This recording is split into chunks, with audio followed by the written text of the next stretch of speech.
Third part. Make it quick, Dee said tersely on exiting the shop. Brimming with confidence, the boy nodded vehemently. I hear you. Just leave it to me. His right hand slipped into his ragged shirt, and out came a great hawk with wings folded. It was of such a size that didn't seem to be any way the boy could have kept it concealed. Its wingspan alone was easily wider than Pick was tall. You a cyborg? Said the hoarse voice. Your stomach kept its functionality, but got a dimensional pocket that let it double as a storage. That's a pretty tricky operation. I had a really good doctor. Pick laughed. His white teeth gleamed like precious stones in his sunburnt face. Pay enough and there's nothing he wouldn't do. Mine's for stashing hot merchandise, but he did all kinds of operations on some folks.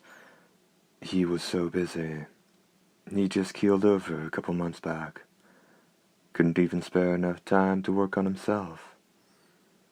Well, Mr. D, it's just verbal. But we've got ourselves a contract, don't we? I want to ask you something. Putting away the hawk he'd been holding out, Pick replied, What's that? Why only half price? I doubt you're that service-oriented. The truth is, the mature expression once more became that of a 10-year-old.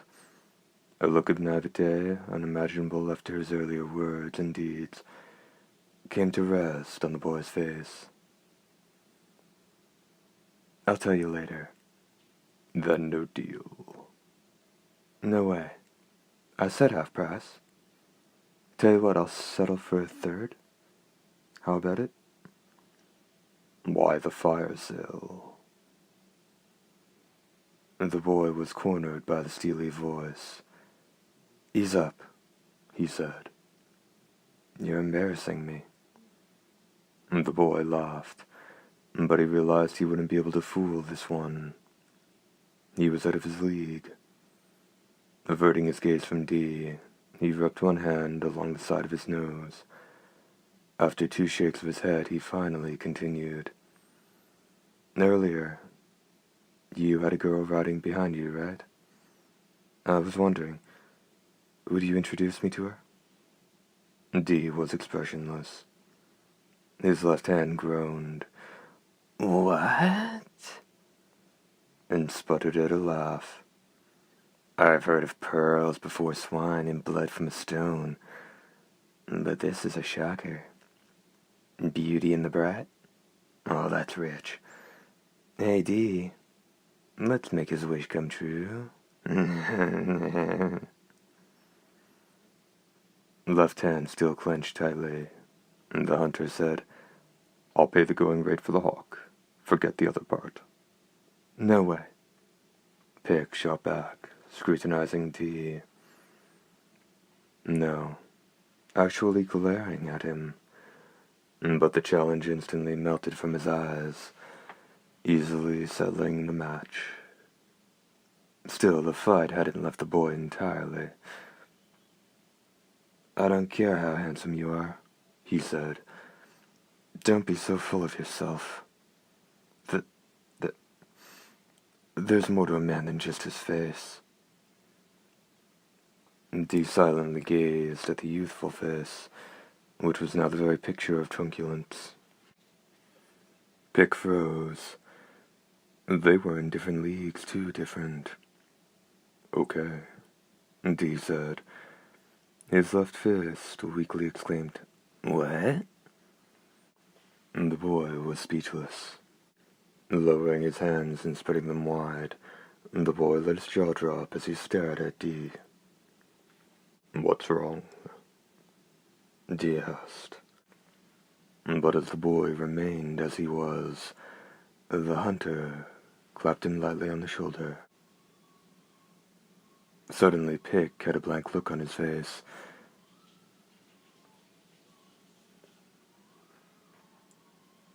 and his eyes were swimming in his head.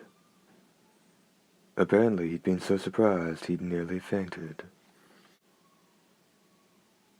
It seemed that caught you off guard. Did you think I'd refuse? Yeah, I mean, shut up. One look at me and she'll learn the appeal of a real man. You're gonna regret introducing her to me till your dying day. I hope you're right.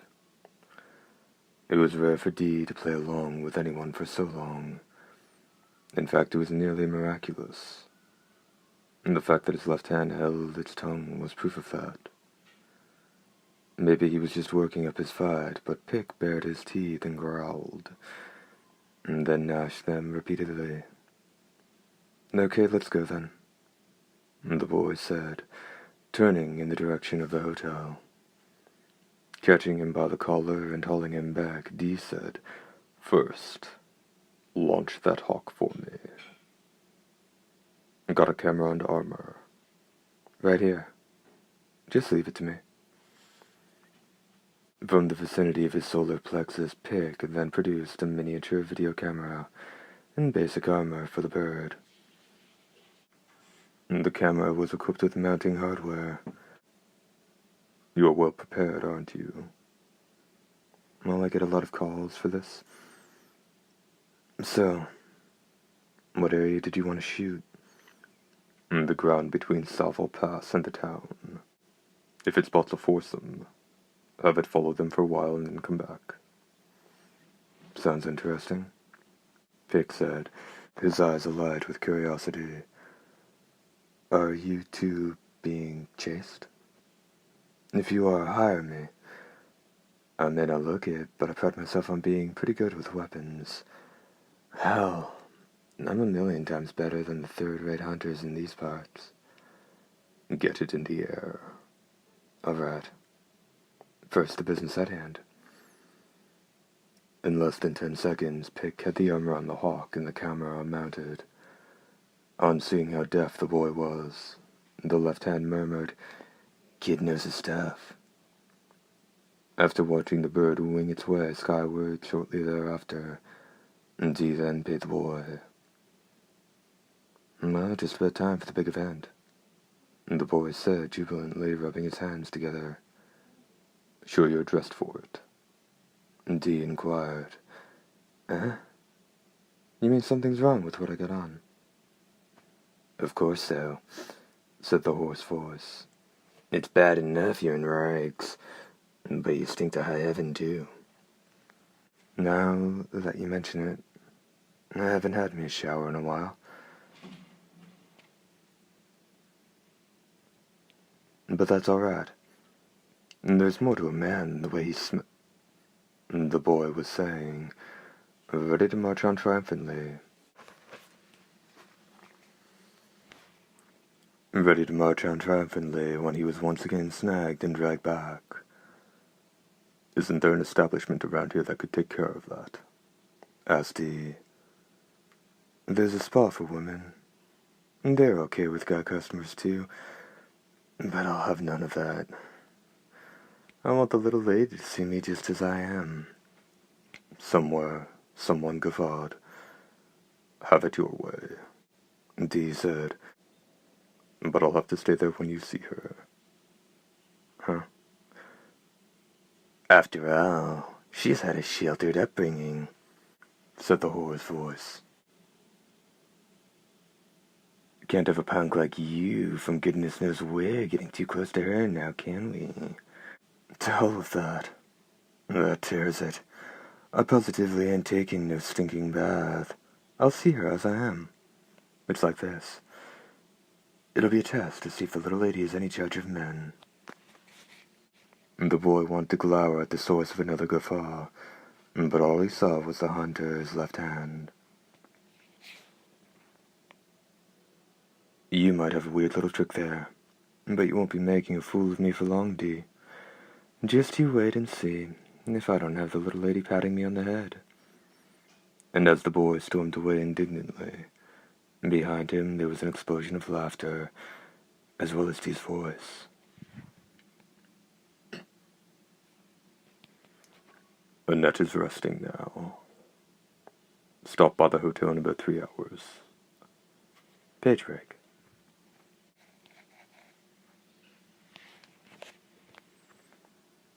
Annette was in a horrible mood, and though she needed at least 7 hours of sleep a day to keep from being a total wreck, Dee had woken her in the middle of it. She knew that not even 4 hours had passed, and to top everything off, she'd been told some boy she didn't know wanted to meet her. Listening to the story, she learned that it was in exchange for letting them have the recon bird for a third of the going rate. What's that got to do with me? Annette fumed. She had a point. Dee responded by saying, "If you don't want to, that's fine." That wasn't a threat. He meant it literally. When that cold gaze fell on her, even before she could be mesmerized, a chill seeped from the marrow of her bones, spreading through her body like exhaustion, and causing Annette to shake her head from side to side. "All right," she said, "but I'll only talk with him for 5 minutes in the lounge downstairs, okay?" Dee then left, and 10 minutes later, a grubby boy, with 3 roses in hand, appeared at Annette's table in the lounge. This was exactly what Annette had been waiting for, and she was ready to launch into a tirade. But the second their eyes met, her throat tightened, and her brain began to seethe. Yet at the same time, she felt like her heart was in the grip of an icy hand. "He left happy," the hunter told her. Even then, all she could say in reply was, "Oh, really?"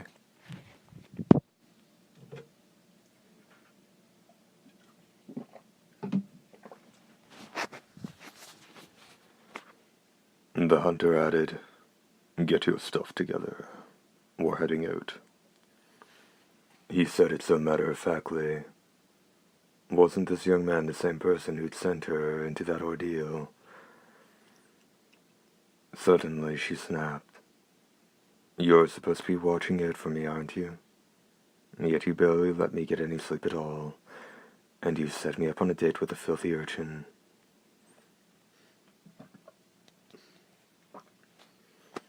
No, that was the worst time. "Still, it was pretty long," said Dee. 30 minutes. So he went away happy. Looks like you'll remember it as long as you live." Annette looked to the heavens. That kid, the person in charge of the lounge, and others working there had popped their eyes and held their nose around the grimy boy. What was there about him to remember as long as she lived? "That's a joke to make my blood run cold, Dee. That's a joke to make my blood run cold, Dee. On the bright side, it's over and done. I never want to see that kid again. And if he comes looking for a second date, there won't be a second time. The enemy's less than 3 miles from town. Get your stuff ready." A terrible tension and shaking came over Annette. Beyond the window, the world was gently shaded blue. The hawk came back then. Dee nodded. Then he told her, "And it died." Annette thought even his tone seemed tinged with blue. Chapter 2, End.